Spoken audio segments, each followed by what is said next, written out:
আমি অনেক গাঁজাখোরকে বলছি, ভাই কোনো টেনশন নাই, তুমি কি মসজিদে গিয়ে গাঁজা পান করতে পারো?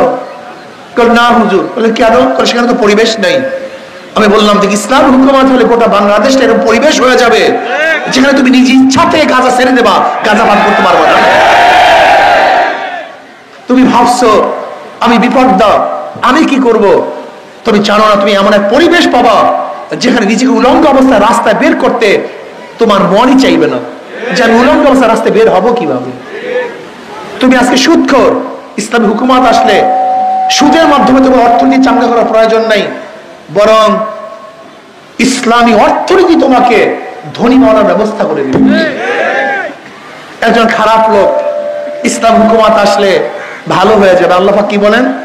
ইন্নাস সালাতা তানহা আনিল ফাহশাই ওয়াল মুনকার, নিশ্চয়ই নামাজ গর্হিত কাজ থেকে নামাজকে ফিরিয়ে রাখে। আর ইসলাম হুকুমতের কাজটা কি?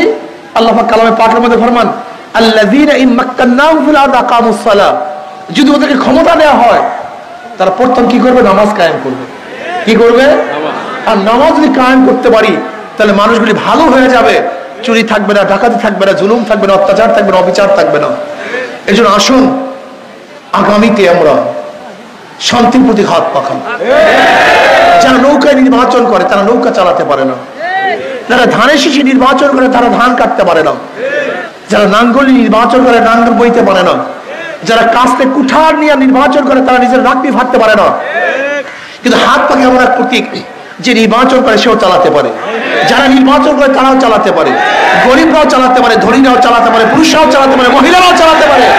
মুসলমানদের প্রতি হাত পাকে, হিন্দুদের প্রতি হাত পাকা। কারেন্ট ফেল করবে কিন্তু হাত পাকা ফেল করবে না। সবাইকে শান্তি দেয়, ভেদাভেদ ব্যতি রেখে সবাইকে শান্তি দেয় এই হাত পাখা। সবাই কাছে থাকে হাত পাখা, সবাই বিছানায় থাকে হাত পাখা, সবার সঙ্গে থাকে হাত পাখা, শান্তির প্রতীক হাত পাখা। আমি বিশ্বাস করি পিআর সিস্টেমে নির্বাচন যদি হয়, মার্কায় নির্বাচন, সংখ্যানুপাতিক হারে নির্বাচন হবে। বিএনপি ঘোষণা দিয়েছে আমরা জাতীয় সরকার চাই, আর জাতীয় সরকারের জন্য সবচেয়ে ভালো সিস্টেম হলো পিআর সিস্টেমে নির্বাচন। পিআর সিস্টেমে নির্বাচন হলেই তো জাতীয় সরকার হবে।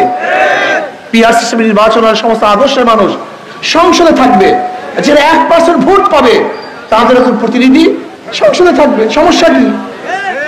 সমস্যা কি? তাহলে বাম ডান রাম সমস্ত আদর্শের মানুষ কোথায় থাকবে?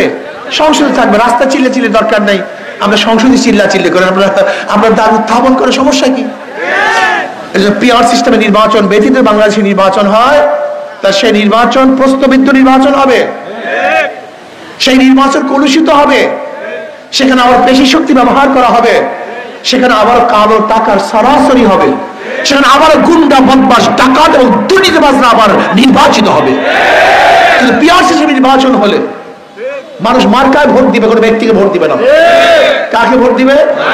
যেই মার্কা যেই সংখ্যায় ভোট পাবে সংখ্যানুপাতিক হারে প্রতিনিধি সংসদের মধ্যে থাকবে। আল্লাহ যদি কবুল করেন হাত পাখা মার্কা 30% ভোট পায়, তাহলে তাদের 90 জন সংসদ সদস্য কোথায় থাকবে? যদি 40% পায়, এত পার্সেন্ট তাদের প্রতিনিধি সংসদে থাকবে। আশা করি ইনশাআল্লাহ যদি পিআর নির্বাচন হয় তাহলে মানুষ ভোট প্রয়োগ করতে পারবে এবং কোনো ভোট মিস হবে না। যেখানে জাতীয় সরকার নির্বাচিত হবে, কালো টাকা এবং অপশক্তির ব্যবহার করা হবে না, এবং কোনো ফ্যাসিস্ট আর জন্মগ্রহণ করবে না। এককভাবে নির্বাচন হলে ফ্যাসিস্ট জন্ম হওয়ার সম্ভাবনা থাকে, আর যদি জাতীয় সরকার হয় সেখানে ফ্যাসিস্ট আর জন্ম হওয়ার কোনো সুযোগ থাকবে না। কাজে আসলে আমরা সম্মিলিতভাবে ইনশাআল্লাহ ইসলামকে বিজয় করার জন্য, ইসলাম হুকুমত কায়েম করার জন্য সবাই চেষ্টা করতে রাজি আছে ইনশাআল্লাহ। দাওয়াত দিবেন না কেউ, দাওয়াত দেওয়ার দরকার নেই।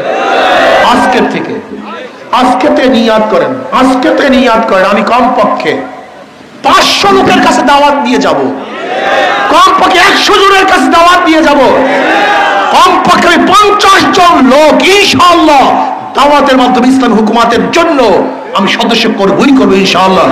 কে কে রাজি আছেন? নারায়ে তাকবীর, নারায়ে তাকবীর। আজকে থেকে আমার দিমাগের মধ্যে, মেজাজের মধ্যে, মুখের মধ্যে থাকবে দাওয়াত। পাশ ইসলাম হুকুমত কায়েম করার জন্য ইসলামী আন্দোলনে অংশগ্রহণ করি, হাত পাখাকে সমর্থন করি। আজকে থেকে দাওয়াত দাওয়াত দাওয়াত। আমার পকেটের মধ্যে রিসিট বই থাকবে, পকেটের মধ্যে কি থাকবে? প্রত্যেকের পকেটে নিশ্চিত বই থাকবে, প্রত্যেকের পকেটের মধ্যে ওই তো সদস্য সংগ্রহ বই, সদস্য সংগ্রহ বই প্রত্যেকের পকেটের মধ্যে থাকবে। আমি সদস্য সংগ্রহ করব। কে কত সদস্য সংগ্রহ করতে পাল্লা হবে এখানে। আপনি যদি একজনকে দাওয়াত দিয়ে ইসলামের পথে আনতে পারেন, ওই ব্যক্তি যত নেকের কাজ করবে তাই আমল নামায়